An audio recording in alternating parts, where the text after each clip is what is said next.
हर हर महादेव जय माँ सर्वमंगला। आज्ञा आजिर वीडियो रे आमे जानिबा कौन कले आमको तंत्र मंत्रर खराब शक्ति किछि भी क्षति करि परिबनी।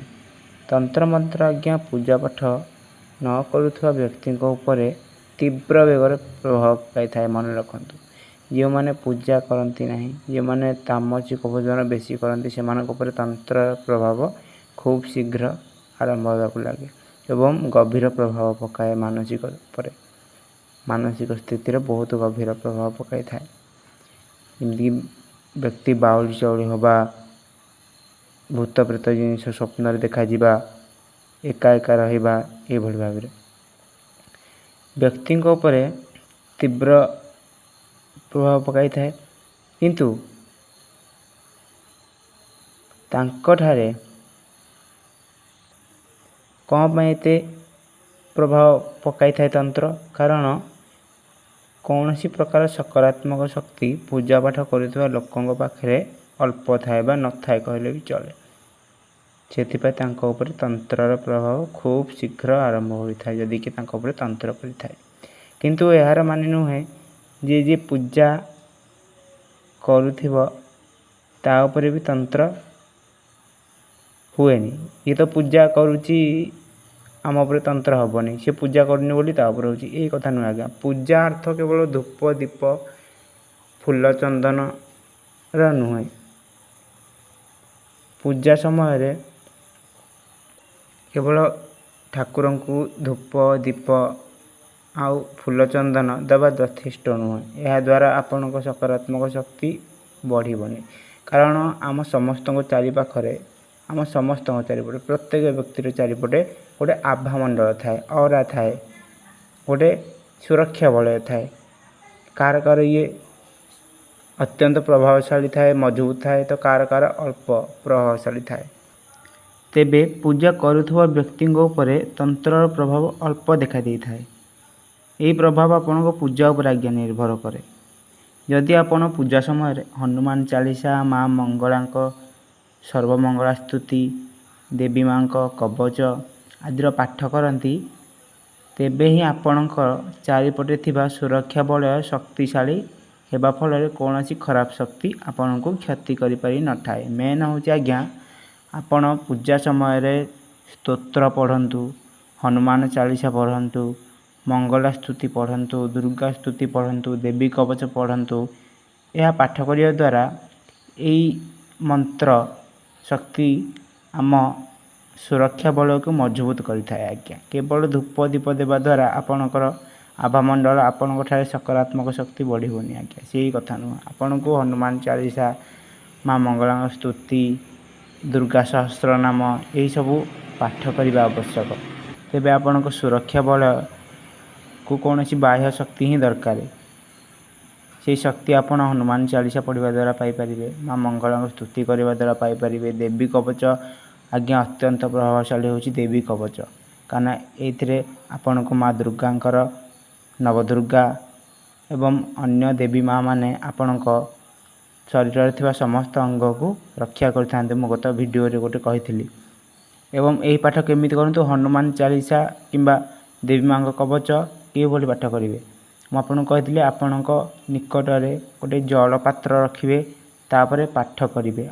पाठ समाप्त होगापर से जल को पान करेंगे, तेबे यार प्रभाव अत्यंत प्रभावशाली देखादेव आ प्रभाव देखादेव।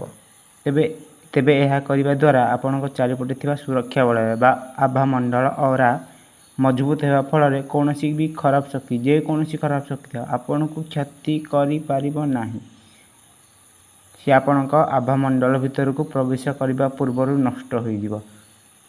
आज्ञा यही सुरक्षा बल मुझे कहली समस्त पाखरे थाए। भगवान समस्त को यही आभामंडल देइछंती, किंतु ताकू मजबूत करिवार उपाय आमको करने को पड़िबो। आज्ञा जेपरी आमको भगवान एक शरीर देइछंती, से शरीर को आपण दुर्बल कि मजबूत करेंगे सेटा आपण उपर निर्भर करता है। जदि आपण व्यायाम योग इत्यादि करेंगे तेज आपण शरीर को आप निजे मजबूत करें। आदि या व्यतीत आपण किछि करेंगे खाए पीए शोबे तेज आपण दुर्बल हेबे एवं आपको विभिन्न प्रकार रोग आक्रमण कर आपण रोगग्रस्त हो सब रे यहीपरि भाव में यही आभामंडल आपण शरीर भली आपण यदि मजबूत करने को चाहिए तेबे करें आदि आप मजबूत करने चाहिए तेबे किसी हेनी किंतु यह मजबूत कर उपाय हूँ हनुमान चालीसा देवी माँ कवच माँ मंगला स्तुति दुर्गा स्तुति आदि स्तोत्र पाठ करने द्वारा होता है। यही सुरक्षा बल आज्ञा आमको खाली आखिरी देखा जाए ना किंतु नकारात्मक शक्ति मानू अतृप्त आत्मा मानू यही सुरक्षा बल स्पष्ट देखा जाए। तेबे यही सुरक्षा वलय को बा आभामंडल को शक्तिशाली करने आपण सर्वदा पूजा करंतु आज्ञा सकाळे पूजा करंतु सकाळे देवी कवच पाठ करंतु माँ मंगला स्तुति पाठ करंतु हनुमान चालीसा पाठ करंतु एवं संध्यारे मध्य धूप दियंतु झुणा दियंतु एवं घरे हनुमान चालीसा पाठ करंतु मंगला स्तुति पाठ करंतु देवी कवच पाठ करंतु जहाद्वारा आपणक चारिपटे थिबा सुरक्षा बल व्यतीत आपणक घरर परिवेश रे सकारात्मक ऊर्जार प्रवाह अधिक हेब एवं आपणक घर को मध्य कौन नकारात्मक शक्ति सीधा सड़क प्रवेश करिपारिबो नाही। एवं हनुमान चालीसा माँ मंगला स्तुति दुर्गा माँ स्तुति देवी कवच आज पाठ करने द्वारा आज्ञा अनिष्टकारी ग्रह मान प्रभाव मध्य आपण जदि थाए तेबे ता प्रभाव कमी जीवो जदि अधिक थाए ताहा कम हो जीवो। तेबे मु कहवा अनुसार यही सुरक्षा बलय को शक्तिशाली करने यही सब पाठ करने आवश्यक। जो मानठारे आभामंडल बा सुरक्षा बलय अत्यंत शक्तिशाली थाए तांको उपरे कौनसी तांत्रिक आभिचारिक क्रिया र प्रभाव अल्प पड़ी थाए किंबा नष्ट हो जाई थाए। तेणु कहवाक गले खराब शक्ति आपण यदि छाड़ी दिया जाए आपण आभामंडल आपण को सुरक्षा प्रदान करें जदि ता दुर्बल थाए तेबे से खराब शक्ति ताको भेदी करी आपण क्षति करि थाए किंतु जदि ये आभामंडल प्रभावशाली अच्छी से खराब शक्ति आपण शरीर को प्रवेश करने पूर्व आपण चारिपटे थिबा आभामंडल रे नष्ट हो जाए थे आपणकर आभामंडल ताको प्रवेश करने को दिए ना भीतर को।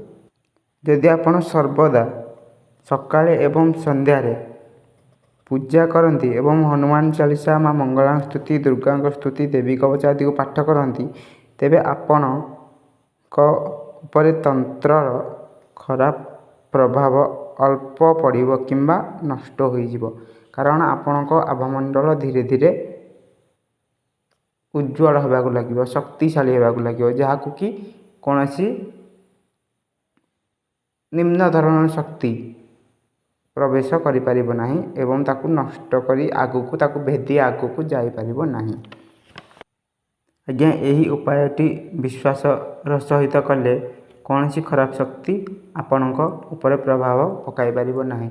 आज्ञा पैसा खर्च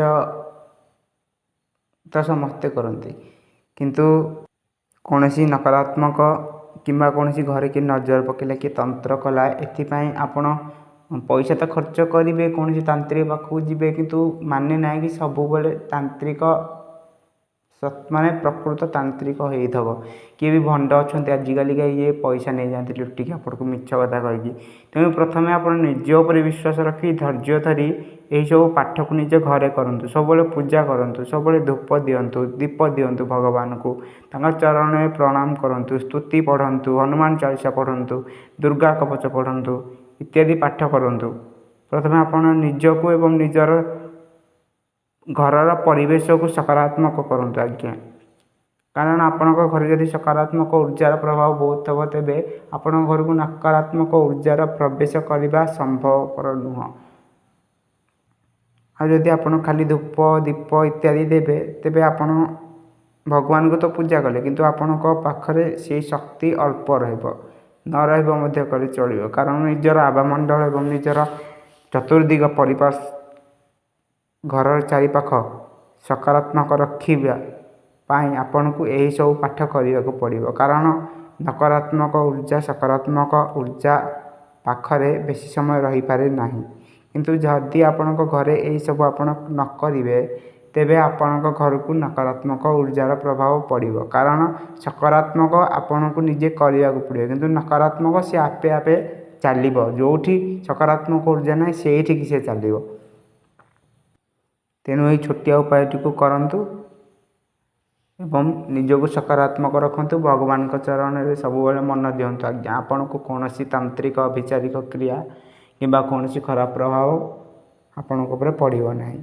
ରହିଲା ଆଜ୍ଞା, ନମସ୍କାର। ଯଦି ଭିଡ଼ିଓଟି ଭଲ ଲାଗିଲା ତେବେ ଲାଇକ୍ କରିବେ, ସବସ୍କ୍ରାଇବ୍ କରିବେ। ଆଉ ଏଭଳି ନୂତନ ଭିଡ଼ିଓକୁ ପାଇବା ପାଇଁ ଆପଣ ସବସ୍କ୍ରାଇବ୍ କଲାବେଳେ ବେଲ୍ ଆଇକନ୍କୁ ମଧ୍ୟ କ୍ଲିକ୍ କରି ଅଲ୍ରେ ସେଟ୍ କରିଦେବେ, ଯେପରି ମୁଁ ଏପରି ଭିଡ଼ିଓ ଅପଲୋଡ଼ କଲେ ସର୍ବପ୍ରଥମେ ଆପଣମାନେ ପାଇପାରିବେ। ଜୟ ଶିବ ଶମ୍ଭୁ, ଜୟ ମା ସର୍ବମଙ୍ଗଳା, ଜୟ ଜଗନ୍ନାଥ, ଜୟ ମାତା ଲକ୍ଷ୍ମୀ।